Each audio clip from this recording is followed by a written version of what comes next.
Go right So ahead. I'm Pytsje from the Netherlands. Go ahead. I'm listening. Go I'm ahead. having I'm having a small food forest in the Netherlands Ah. where I discovered the power of the seeds. Like when they, for example, the pastinaques, we always leave a part getting bloom, so the seeds will grow again in our garden.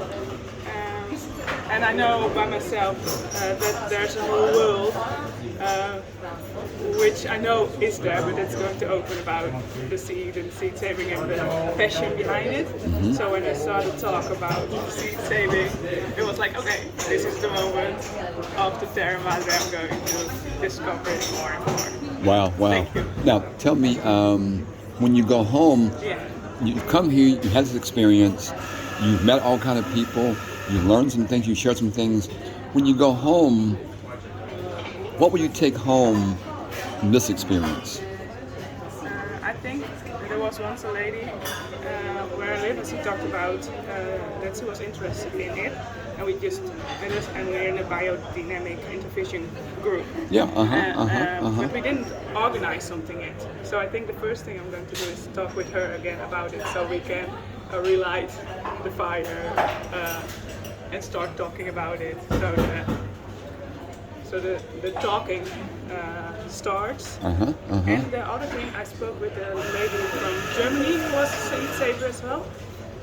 And she always has some of the seeds with her to show or to share. And I think that's really beautiful as well. So that's the thing I'm going to do as well. Just take some with me always to have the thing to show and to talk about. Okay. Now, so while you've been here, have you received some seeds? Yes. Like what kind? I received some pepper and cucumber seeds from the woman from Kyrgyzstan. Oh yeah. Who are having like a really powerful women's group over there, making their own seeds and or saving their own seeds and sharing them as a part of sharing the. So it's. Their website is really beautiful about how they say seeds are like the base of human or of everything. So why it should be shared. Wow. Yes, it is. What kind of seeds do you still need before you go home? What do you need, or what would you like to have before you go home? Any thoughts on seeds that you like to grow, that you know that you any kind of seeds, watermelons, squash, beans, sorghum, greens, lettuces? Sorghum? Okay. Anything else? No. Can I give you some sorghum? Yes. Okay. Okay. Let me find them here.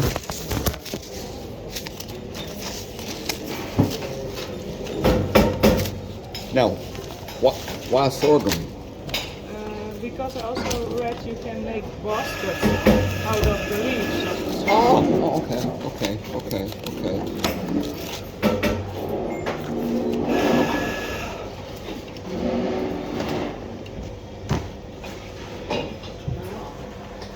Sorghum. So I'm going to do, you ever heard of teff? Yeah. Okay. There's sugar drip sorghum. Yeah.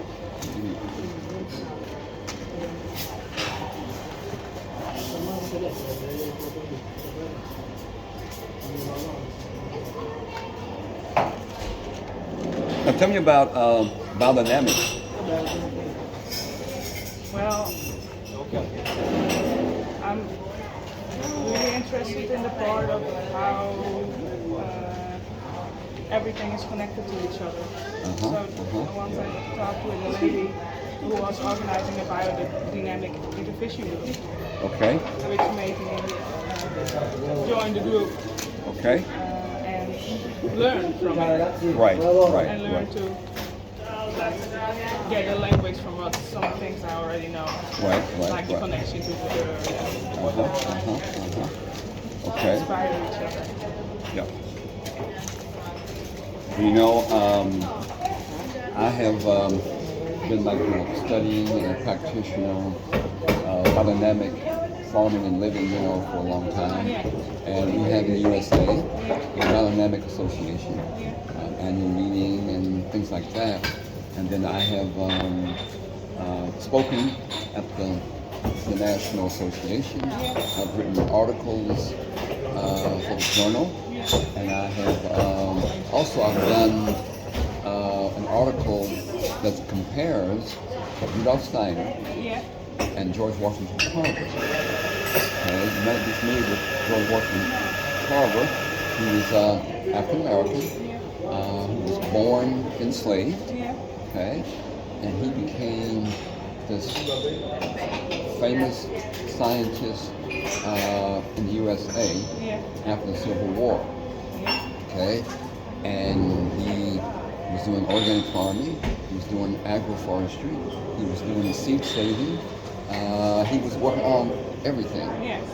But in his life, and so I have an article, and I'll give you the link. So his life paralleled Rudolf Steiner. But Carver was doing things 20 years before Steiner. Okay? In 1898, George Washington Carver was talking about nature study schools, putting gardening, education, in all the schools. Now, as you may know, Steiner, around 1920, I think it was, began putting forward in some of his writings, now called the Waldorf schools. Okay? In 1920, when Steiner began doing that. Carver began doing that in 1898. Okay? And there are many other parallels of what they were doing, okay, that I wrote about. So my thought is that because he's African American, okay, and a dominant culture in the United States, he's not appreciated, he's not known about, okay, but he took the peanut plant, so he would go out in the mornings, before daybreak, run to the garden, go to the forest. He would talk to the trees, talk to the plants.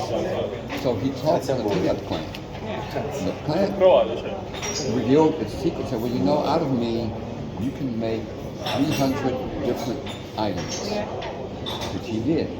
In the laboratory, he was known for being the peanut wizard. He also took the peanut, the soybean, the cowpea, the sweet potato, and made 200 or 300 items out of those things. Now you can go, you can have coffee, and you can get what's called non-dairy milks. Oat milk, soybean milk, almond milk. Carver was doing that in the 1890s. He was good friends with Gandhi, and he was advising Gandhi